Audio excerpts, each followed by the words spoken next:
The triple status of Supermind from the book The Life Divine, written by Sri Aurobindo way back in 1914. The triple status of Supermind. Myself is that which supports all beings and constitutes their existence. I am the self which abides within all being. Gita. Three powers of light uphold three luminous worlds divine. Rig Veda.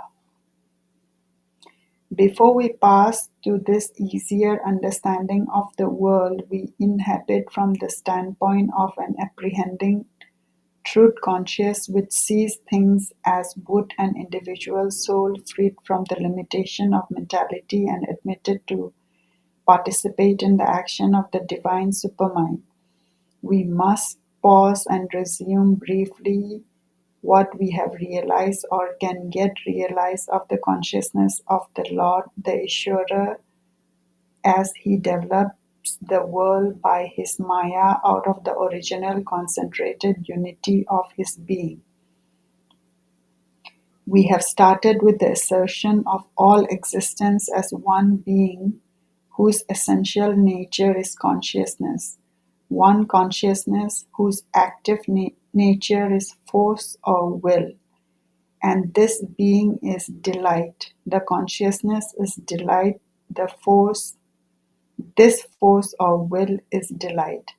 Eternal and inalienable bliss of existence, bliss of consciousness, bliss of force or will, whether concentrated in itself and at rest or active and creative, this is God. And this is ourself in our essential, our non-phenomenal being.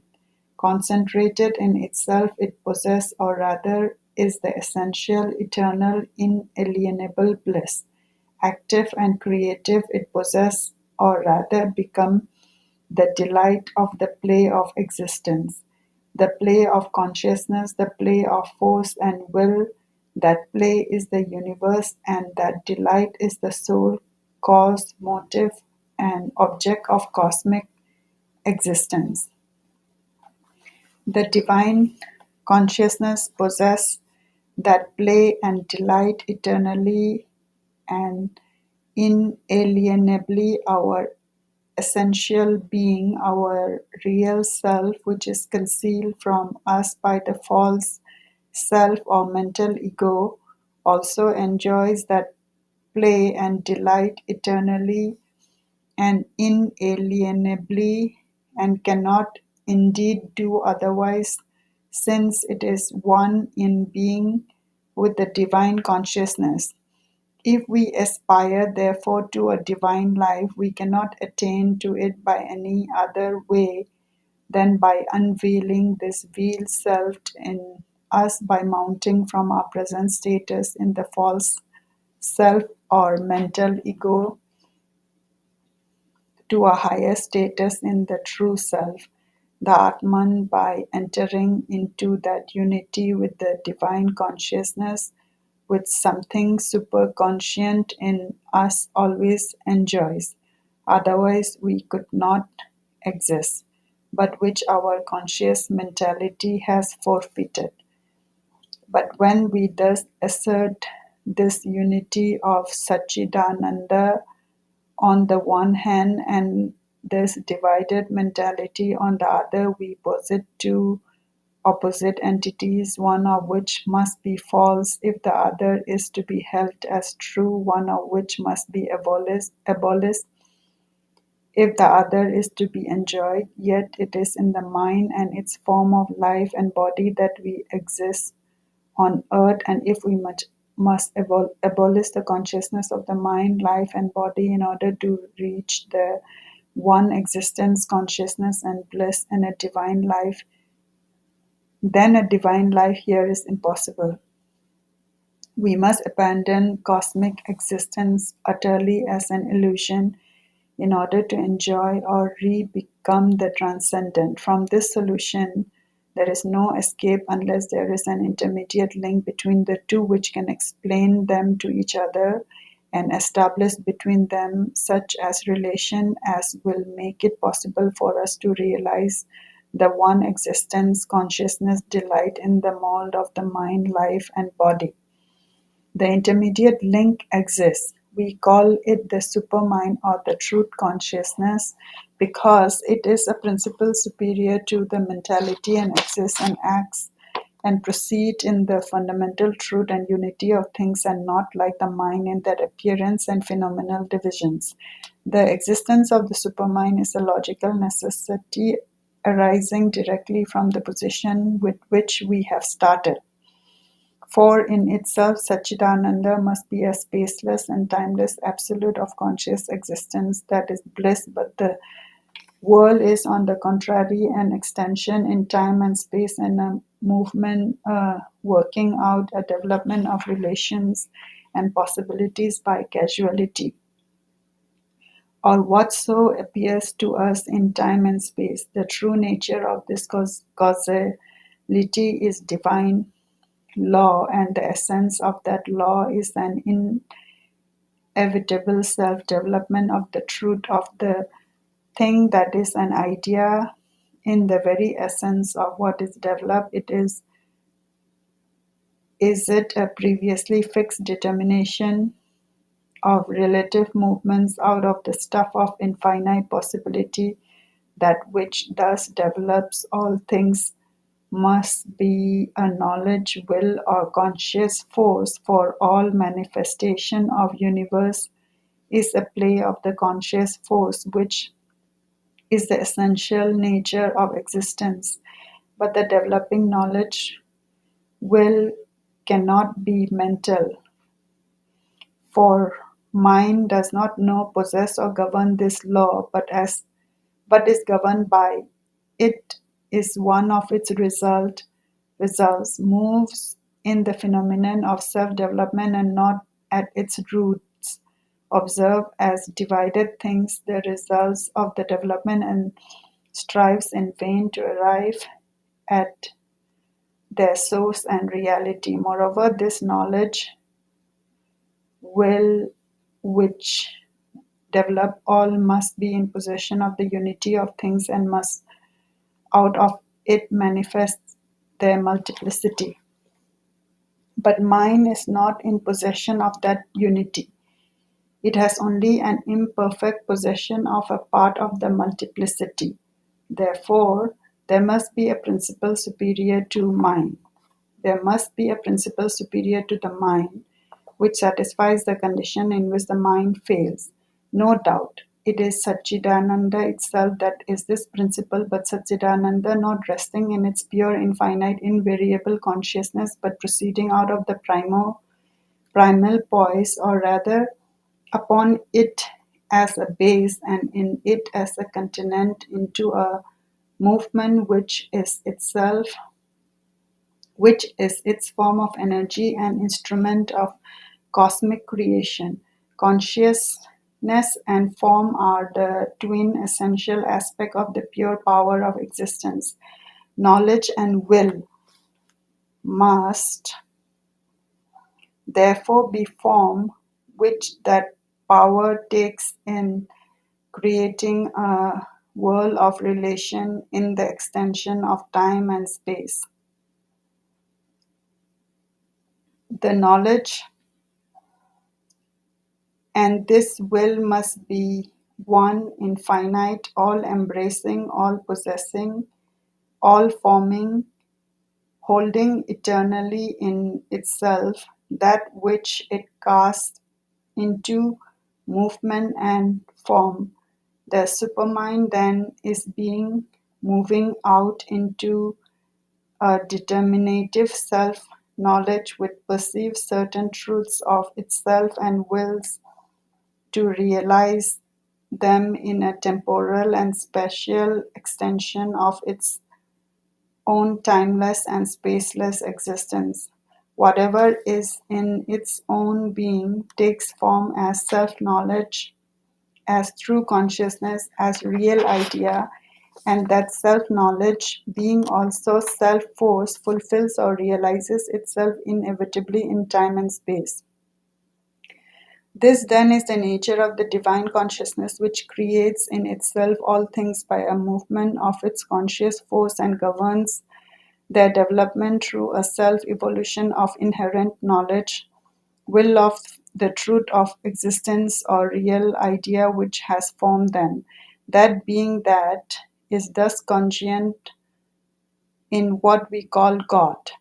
And he must obviously be omnipresent, omniscient, omnipotent. Omnipresent of for all forms are forms of his conscious being created by its force of movement in its own extension as space and time, omniscient for all things exist in his conscious being, are formed by it and possessed by it, omnipotent for it. All possessing consciousness is also an all possessing force and all informing will, and this will and knowledge are not at war with each other as our will and knowledge are capable of being at war with each other, because they are not different but are one movement of the same being, nor can they be contradicted by any other will, force, or consciousness from outside or within, for there are no consciousness or force external to the one, and all energies and formation of knowledge within are not other than it, but are merely play of one all determining will and the one all harmonizing knowledge. What we see as a clash of wills and force, because we dwell in the particular and divided and cannot see the whole, the supermind envisages as the conspiring element of a predetermined harmony which is always present to it because of the totality of things is eternally subject to its gaze. Whatever be the poise or form its action takes, this will always be the nature of the divine consciousness, but its existence being absolute in itself, its power or existence is also absolute in its extension, and it is not therefore limited to one poise or one form of action. We, human beings, are phenomenally a particular form of consciousness subject to time and space and can only be in our surface consciousness, which is all we know of ourselves, one thing at a time, one formation, one voice of being, one aggregate of experience, and that one thing is for us the truth of ourselves, which we acknowledge. All the rest is either not true or no longer true, because it has disappeared into the past, out of our ken and not yet true, because it is waiting in the future and not yet in our ken. But the divine consciousness is not so particularized nor so limited. Be so it can be many things at a time and take more than one enduring poise even for all time. We find that in the principle of supermind itself, it has three such general poises and session of its world founding consciousness. The first founds that the inalienable unity of things. The second modifies that unity so as to support the manifestation of the many in one and one in many. The third further modifies it so as to support the evolution of a diversified individuality, which by the action of ignorance become in us at the lowest level the illusion of the separate ego. We have seen what is the nature of this first and primary poise of the supermind, which founds the inalienable unity of things. It is not the pure Unitarian consciousness, for that is a timeless and spaceless concentration of Satchidananda in itself, in which conscious force does not cast itself out into any kind of extension, and if it contains the universe at all, contains it in eternal potentiality and not in temporal actuality. This, on the contrary, is an equal self-extension of Satchidananda, all-comprehending, all-possessing, all-constituting, but this all in all, not many, There is no individualization. It is when the reflection of the supermind falls upon our stilled and purified self that we lose all sense of individuality, for there is no concentration of consciousness there to support an individual development. All is developed in unity and as one. All is held by the divine consciousness as forms of its existence, not as in any degree separate existence. Somewhere as the thoughts and images that occur in our mind are not separate existence to us but forms taken by our consciousness. So are all name and forms to this primary supermind. It is the pure divine ideation and formation in the infinite, only an ideation and formation that is organized not as an unreal play of mental thought, but as a real play of conscious being. The divine soul in this voice could make no difference between conscious soul and force soul, for all the force would be action of consciousness, nor between matter and spirit, since all would be simply form of spirit. In the second voice of the supermind, the divine consciousness stand back in the idea from the movement when which it contains, realizing it by a sort of apprehending consciousness, following it, occupying and inhabiting its works, seeming to distribute itself in its forms. In each name and form, it would realize itself as the stable conscious self, the same in all, but also it would realize itself as a concentration of conscious self, following and supporting the individual play of movement and upholding its differentiation from other play of movement. The same everywhere in soul essence, but varying in soul form. This concentration supporting this soul form would be individual divine or jiva, jiv atman, as distinguished from the universal divine and one all constituting self. There would be no essential difference, but only a practical differentiation from the play, which would not abrogate the real unity. The universal divine would know all souls form as itself and yet establish a different relation with each separately and in each with all the others. The individual divine would envisage its existence as a soul form and soul movement of the one, and while by the comprehending action of consciousness it would enjoy its unity with the One and with all soul forms, it would also, by a forward or frontal apprehending action, support and enjoy its individual movement and its relation of a free differences in unity, both with the One and with all its form. If one purified mind were to reflect this secondary voice of supermind, our soul could support and occupy its individual existence, and yet even when they even and yet even there realize itself as the one that has become all, inhabits all, contains all, enjoying even in this particular modification its unity with God and its fellows. In no other circumstance of the supramental existence would there be any characteristic change.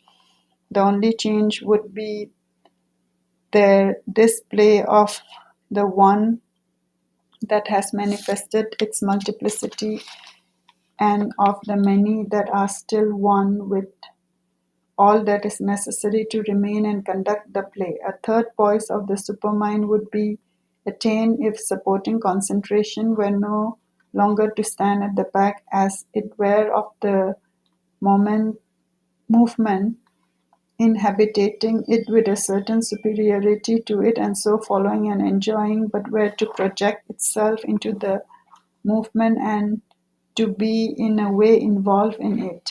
Here the character of the play would be altered, but only in as far as the individual divine would so predominantly make the play of the relation with the universal and with its other forms the practical feel of its conscious experience and the realization of utter unity with them would be only a supreme accompaniment and constant culmination of all experience, but in the higher poise, unity would be the dominant and fundamental experience, and variation would be only a play of the unity. This tertiary poise would be therefore that of sort of fundamental blissful dualism in unity, no longer unity qualified by a subordinate dualism between the individual divine and its universal source, with all the consequence that would accrue from the maintenance and operation of such a dualism. It may be said that the first consequence would be a lapse into the ignorance of avidya, which takes the many for the real fact of existence and views the one only as a cosmic sum of the many, but there would not necessarily be any such lapse, for the individual divine would still be conscious of itself as the result of the one and of its power of conscious self creation, that is to say, of its multiple self-centration conceived so as to govern and enjoy its manifold existence in the extension of time and space. This true spiritual individual would not arrogate to itself an independent or separate existence. It would only affirm the truth of the differentiating movement along with the truth of the stable unity, regarding them as the upper and lower poles of the same truth, the foundation and culmination of the same divine play, and it would insist on the joy of the differentiation as necessary to the fullness of the joy of the unity. Obviously, these three poises would be only different ways of dealing with the same truth. The truth of existence enjoyed would be the same, the way of enjoying it, and rather the poise of the soul in enjoying it would be different. The delight, the ananda would vary, but would abide always within the status of truth consciousness and involve no lapse into the falsehood and the ignorance. For the secondary and tertiary, supermind would only develop and apply in the term of divine multiplicity, where the primary supermind has held in term of the divine unity. We cannot stamp any of these three poises with the stigma of falsehood and illusion. The language of the Upanishads, the supreme ancient authority of this truth of a higher experience, when they speak of the divine existence which is manifesting itself, implies the validity of all these experiences. We can only assert the priority of the oneness to the multiplicity, a priority not in time but in relation of consciousness, and no statement of supreme spiritual experience, no Vedantic philosophy denies this priority or the eternal dependence of the many on the one. It is because in time the many seem not to be eternal, but to manifest out of the one and return into it as their essence, that their reality is denied, but it might equally be reasoned that the eternal persistence, or if you will, the eternal recurrence of the manifestation in time is a proof that the divine multiplicity is an eternal fact of the supreme, beyond time, no less than the divine unity, otherwise it could not have these characteristics of inevitable eternal recurrence in time. It is indeed only when our human mentality lays an exclusive emphasis on one side of spiritual experience, affirms that to be the sole eternal truth, and states it in the terms of our all-dividing mental logic that the necessity of mutually destructive schools of philosophy arises, thus emphasizing the sole truth of the Unitarian consciousness. We observe the play of the divine unity erroneously rendered by our mentality into the terms of real differences, but not satisfied with correcting this error of the mind by the truth of a higher principle, we assert that the play itself is an illusion, or emphasizing the play of the one in the many, we declare a qualified unity and regard the individual soul as a sole form of the Supreme, but would assert the eternity and this qualified existence and deny altogether the experience of a pure consciousness in an unqualified oneness. Or again, emphasizing the play of difference, we assert that the supreme and human soul are eternally different and reject the validity of an experience which exceeds and seem to abolish that difference. But the position that we have now firmly take absolves us from the necessities of this negation and exclusion. We see that there is a truth behind all this affirmation, but at the same time, an access which leads to an ill founded negation, affirming as we have done the absoluteness of that, not limited by our idea of unity, not limited by our idea of multiplicity, affirming the unity as a basis for the manifestation of the multiplicity as a basis for the return to oneness and the enjoyment of unity in the divine manifestation. We need not burden our present statement with this discussion and undertake the vain labor of enslaving to our mental distinction and definition the absolute freedom of divine infinite.